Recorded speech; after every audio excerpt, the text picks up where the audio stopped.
तो आज मैं आपके लिए फिर से एक प्यारी सी कहानी लेकर आई हूँ टोपी वाला। एक था एक टोपी वाला व्यापारी। वो अपनी टोपियाँ हमेशा बेचता था।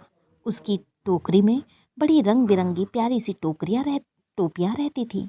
वो उन टोपियों को बेचता और उनसे जो पैसा मिलता उससे मुनाफा कमाता।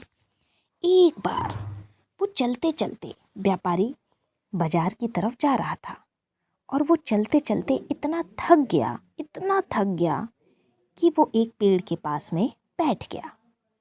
उस पेड़ के पास में बैठ के उसने अपना भोजन किया, ठंडा ठंडा पानी पिया और वहीं पर थोड़ी देर उसने सोचा कि अब मैं यहीं बैठकर थोड़ा सा आराम करता हूँ।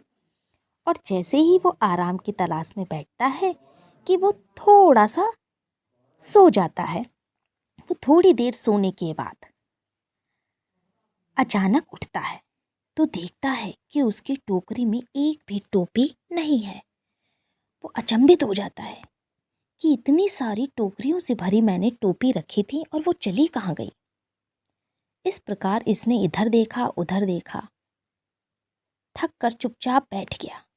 थोड़ी देर के बाद उसने ऊपर देखा तो क्या देखता है कि पेड़ के पास बहुत सारे बंदर बैठे हैं और उन्होंने रंग बिरंगी टोपियां लगा रखी हैं। अब वो टोपियां को देखकर खुश हो जाता है कि मेरी सारी टोपियां इन बंदरों के पास है।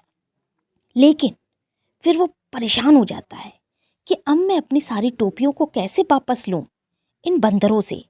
इस प्रकार का उसने विचार करके परेशान हो जाता है।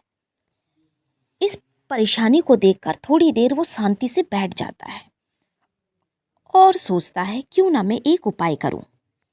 ये तो बंदर हैं, जैसा मैं करूंगा वैसा ये बंदर करेंगे। इसलिए उसने सोचा, वो कुछ हरकतें करने लगा। कभी उछल करता, कभी कूद करता। वो व्यापारी उछल कूद करने लगा। उछलते उछलते वो कभी इधर डांस करता, कभी उधर कूदता और इस प्रकार उसने अपने सर पे से सारी टोपियां ली, अपने सर की टोपी उतार के नीचे जमीन पे फेंक दी।